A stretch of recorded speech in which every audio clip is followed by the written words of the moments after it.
people wonder how I got into the scene and stuff. And whereas I knew that I was a little girl fairly early in the scene, instead of just being submissive, um, I didn't start with like the abdl thing. So what I wanted to talk to you guys about today is books that have influenced me being kinky, because so let me set the scene for you guys a little bit. So my mother is basically a fundamental Christian type person, and she's got a couple of major personality disorders, which is probably one of the reasons I got removed from the home. But so it's really interesting because when I was a little girl, I was told not to masturbate, that, I would go to hell if I did that. And so, me being the very submissive and good daughter, because, in my households, a single change in emotion by either my father or my mother could mean being beaten or thrown down the stairs or whatever. So I began to, read people very well. So anyways, I got to college, and what I didn't realize is that everybody I was friends with were dominants and submissives. And they knew that I was submissive, but they didn't want to tell me yet. And so one of my friends was a dominatrix, but I didn't know that at the time. And so being kinky just kind of happened. It was kind of cool, actually. So one of my friends, she gave me the Sleeping Beauty series. I'm not sure how many of you guys are familiar with that series, but it's basically about Sleeping Beauty, Aurora, basically, and her being taken as a sex slave. And then there are parts about her with the dominant men and the pleasures and the sadism and pony play and all of that stuff. But then there were also boys that were brought into the second book, where a lot of it was men with men, and then at the end it's beauty and whatever. But it's all about this delicious stuff about dominance and submission, games that you play, what people get out of things. And I read all 3 books in one night, and I had 7 orgasms. And I had never orgasmed for the last couple of years, because I was still trying to be good, even though I wasn't with my mother and father. It was just a lesson I had taken on. You have sex once, you get married, and or get married, have sex, kids, house, that's what you do. So then I read this book, and I read all 3 of them in one night, and I was so turned on by this that came 7 times.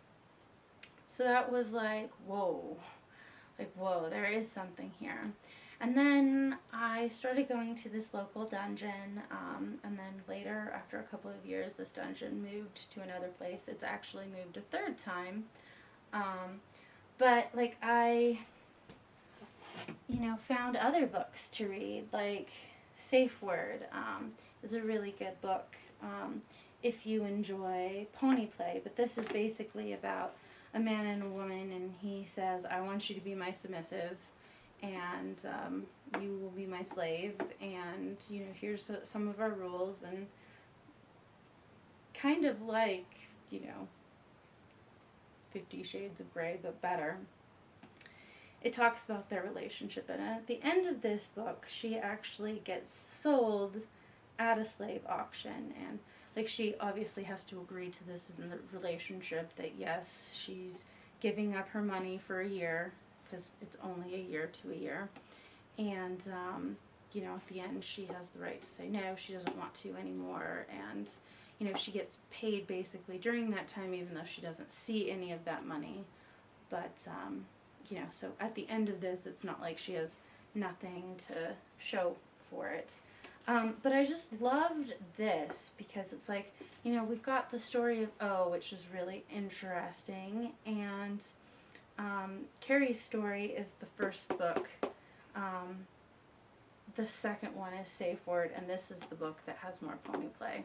The other one is more about the beginning and all of the things that she learned.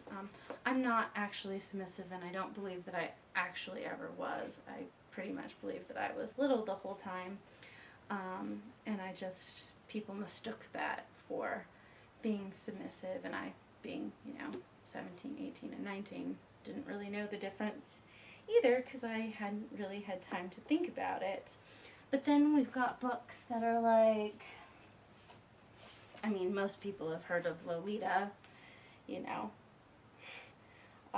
and so this was like, I know that it was wrong because he's doing this to an actual child, but to just have like a daddy-daughter relationship like that, this really clicked for me, because I was like, oh my gosh, like, this is who I am. So actually, like, I didn't come into the scene like the traditional route. I actually read a lot of stuff and then figured out who I was through that. And so that was kind of cool, because it was like, yeah, like,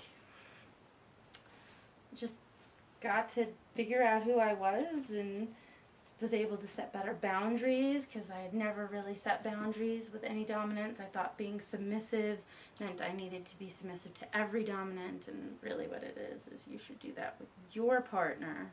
Same as being little, you do that with your partner.